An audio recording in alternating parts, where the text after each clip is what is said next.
Hello students, आज जो कविता हम पढ़ने जा रहे हैं उस कविता का नाम है ऑन किलिंग अ ट्री। और ये कविता जैसे कि नाम से ही सजेस्ट करता है कि पेड़ों को कैसे मारा जाए।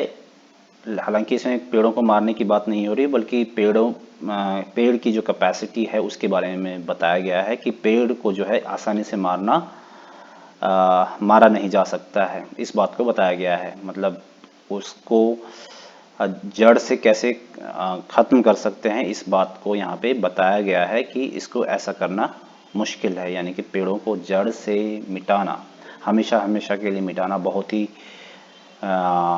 कठिन बात है। ये चीज़ को यहाँ पे बताया गया है। तो कुछ सवाल हमसे किया गया है रीडर से। इस पोम को पढ़ने से पहले पढ़ते हैं क्या है। You must have observe people cutting down trees, कि आपने शायद देखा होगा लोगों को पेड़ को काटते हुए। But can they kill a tree, तो क्वेश्चन हमसे ये पूछा गया है, क्या वो पेड़ को सच में मार सकते हैं।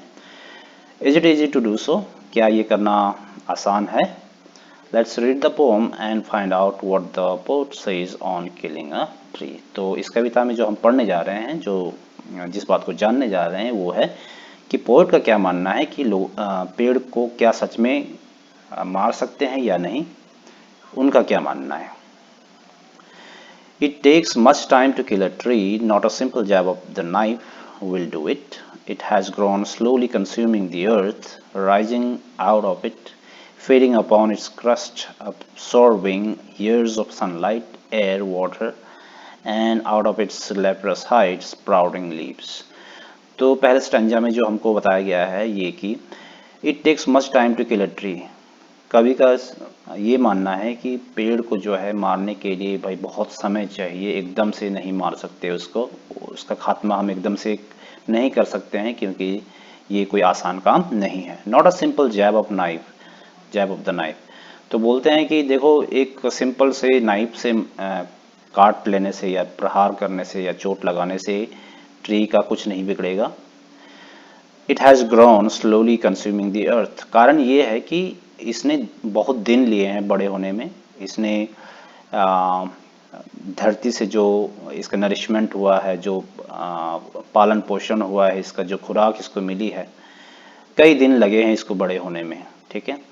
और rising out of it, feeding upon its crust, तो धरती में ये जब उगा है, जमीन से में से जब ये निकला है, तो इसने कई दिन लिए हैं और इसी में से इसको इसकी खुराक मिली है। अब्सॉर्बिंग ईयर्स ऑफ सनलाइट, और इसने बहुत दिन देखे हैं और बहुत तपन अपने अंदर ली है सूरज की। Air, water and out of its leprous high sprouting leaves, और न केवल सनलाइट, इसने एयर को भी लिया है, वाटर को इसने कंज्यूम किया है। तो सनलाइट, एयर, वाटर, ये इसके फूड। ठीक है। इनका सामना किया है दूसरे वर्ड में। And out of its leprous hide sprouting leaves, और इसकी जो स्किन है, लेप्रस हाइड यहाँ पर मतलब है इसकी जो चमड़ी है, इसमें से स्प्राउट करते हैं, फूटते हैं, अंकुरित होते हैं, बाहर निकलते हैं, शूट आउट होते हैं क्या, इसके पत्ते, लीव्स। तो वर्ड मीनिंग, जैब का मतलब होता है प्रहार करना, ब्लो करना, चोट पहुंचाना। लेप्रस हाइड का मतलब यहाँ पर वो बार्क है, बार्क यानी कि पेड़ का छिलका या कवर, जो कि डिसकलर्ड है, उतने कलरफुल नहीं है। So hack and chop, but this alone won't do it. Not so much pain will do it. The bleeding bark will heal, and from close to the ground will rise coral green twigs, miniature boughs, which, if unchecked, will expand again to former size. तो यहाँ पे बोलते हैं कि hack and chop करने से कुछ होने वाला नहीं। हैक और चॉप का मतलब है वही प्रहार, चोट मारना या काटना। But this alone want do it, कवि का मानना है कि इससे कुछ होने वाला नहीं है पेड़ का। Not so much pain will do it, और ना ही उसको बहुत ज़्यादा पेन पहुंचाने से, दर्द पहुंचाने से, काटने से, छांटने से कुछ होने वाला है। The bleeding bark will heal, क्योंकि जो बार्क के उसके जो छिलके हैं, जो स्किन है पेड़ का, वो कुछ पल के लिए वहाँ से ब्लीड करेंगे, यानी कि उसमें से जो उसके जो फ्लूइड है वो निकलेगा बाहर, लेकिन उससे कुछ होने वाला नहीं है। वो जल्दी ही क्या हो जाएंगे, हील हो जाएंगे, यानी कि वैसे ही हो जाएंगे जैसे वो पहले थे, ठीक हो जाएंगे। And from close to the ground will rise curled green twigs. और जो ग्राउंड है वहाँ से फिर से आपको नई ट्विग्स दिखाई देंगी। ट्विग्स होती है छोटी छोटी टहनियाँ, और हरी हरी छोटी टहनियाँ ग्राउंड में से फिर से निकलते हुए आपको दिखाई देंगी। मिनिएचर बाउज, और छोटे छोटे जो डालियाँ हैं या टहनियाँ हैं वो भी निकलते हुए दिखेंगे। Which if unchecked will expand again to former size, और यदि उन पर ध्यान नहीं दिया गया, अनचेक रहे वो, उनको ध्यान नहीं दिया गया उन पर, तो वो एक बार फिर से समय के साथ इतने बड़े हो जाएंगे जैसे कि वो पहले थे। इसका मतलब ये है कि जैसे कि ट्री पहले था और उसको जब काटा गया उसके बाद हमने उसके छोटे से शूट पर ध्यान नहीं दिया जो फिर से उग रहा था, तो अगर अनचेक्ड रहा तो वो फिर से उसी साइज में आ जाएगा जिस साइज में पहले पेड़ था। No, the root is to be pulled out of the anchoring earth. It is to be roped tight and pulled out, snapped out. तो यहाँ पर कवि कहते हैं कि देखो ये सबसे होने वाला नहीं है, इसलिए क्या करेंगे, the root is to be pulled out, तो पेड़ को जो है जड़ समेत बाहर उखाड़ना ही जो है सही रहेगा, तभी बात बनेगी, अदरवाइज जो पेड़ है उसको उसका कुछ बिगड़ नहीं सकता है। आउट ऑफ द एंकरिंग अर्थ, और कहाँ से पुल आउट करना है, उस अर्थ से जहाँ पर ये गड़ा हुआ है, जिस अर्थ ने इसको एंकरिंग किया है यानी कि उसको थामा है, अपने में समेटा है, रखा है, वहाँ से उसे पुल आउट करना पड़ेगा। It is to be roped, और इसको बांधना पड़ेगा, टाइट करना पड़ेगा। रोप का मतलब बांधना हो गया, टाइट का मतलब भी बांधना हो गया। And pulled out, snapped out, और इसको वहाँ से खींच कर बाहर निकालना पड़ेगा उस एंकरिंग अर्थ से जहाँ पर इसकी जड़ें अंदर अंदर तक गड़ी हुई है। स्नैप्ड आउट, और उसके बाद फिर उसको काटना पड़ेगा, उसके टुकड़े टुकड़े करने पड़ेंगे। स्नैप आउट का मतलब होता है चॉप करना या काटना। यहाँ पर मीनिंग है इसका एंकरिंग अर्थ का मैंने आपको बता दिया कि जहाँ से उसको हेल्प मिल रही है, जहाँ पर ये पेड़ लगा हुआ है और वो धरती पर है। हैक का मतलब होता है काटना। नेक्स्ट डेंजर, और pulled out entirely out from the earth cave, and the strength of the tree exposed, the source white and wet, the most sensitive hidden for years inside the earth. तो क्या करना पड़ेगा, इसको पूरी तरीके से entirely इसको पुल आउट करना पड़ेगा। थोड़ा बहुत पुल करने से काम नहीं चलेगा। entirely का मतलब होता है completely।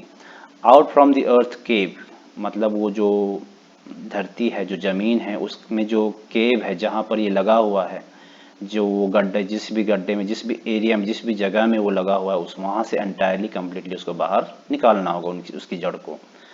And the strength of the tree expose, ऐसा करने पर जो ट्री की जो ताकत है वो एक्सपोज हो जाएगी, तब उसकी जो वीकनेस है वो हमको पता चल जाएगी कि उसकी वीकनेस है क्या। तो उसकी ताकत जो छुपी है वो जड़ों में है, वो उसकी दिख जाएगी, उसका स्ट्रेंथ बाहर हम निकाल देंगे यदि जड़ से उसे उखाड़ते हैं।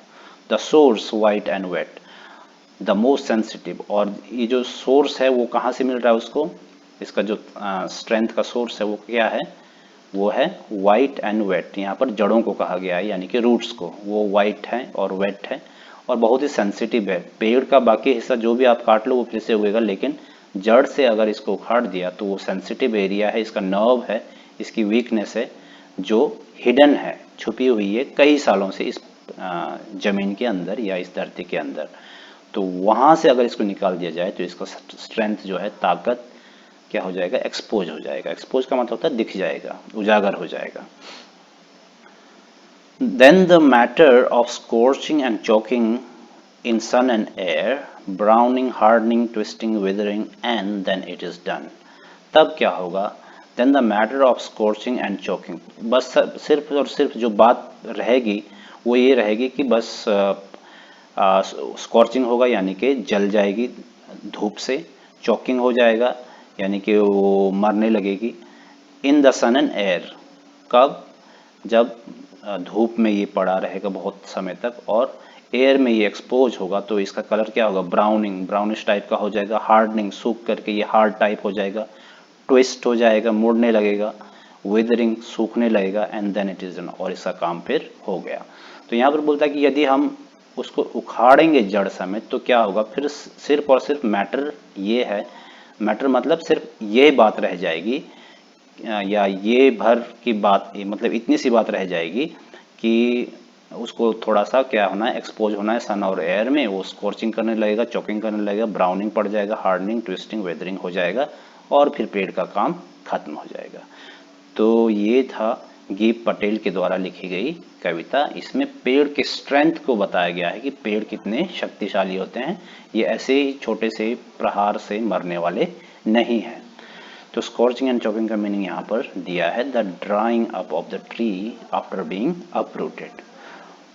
तो इसमें जो मैसेज कवि देना चाहते हैं उसका मतलब ये नहीं है कि हमें ये तरीका नहीं बताया है कि पेड़ों को कैसे ये करना है, बल्कि हमें इससे सीख ये लेनी है कि जो पेड़ है उनमें कितनी शक्ति है और वो ग्रेजुअली उन्होंने क्या शक्ति को हासिल किया है और उनकी स्ट्रेंथ क्या है ना।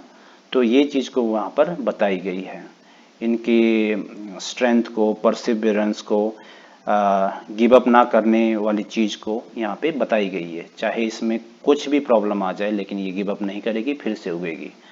तो ये चीज़ इसमें बताई गई है। ठीक है, तो ये थी कविता on killing a tree. Hope you guys understood. तो अगले वीडियो में मिलते हैं। Till then take care and bye bye.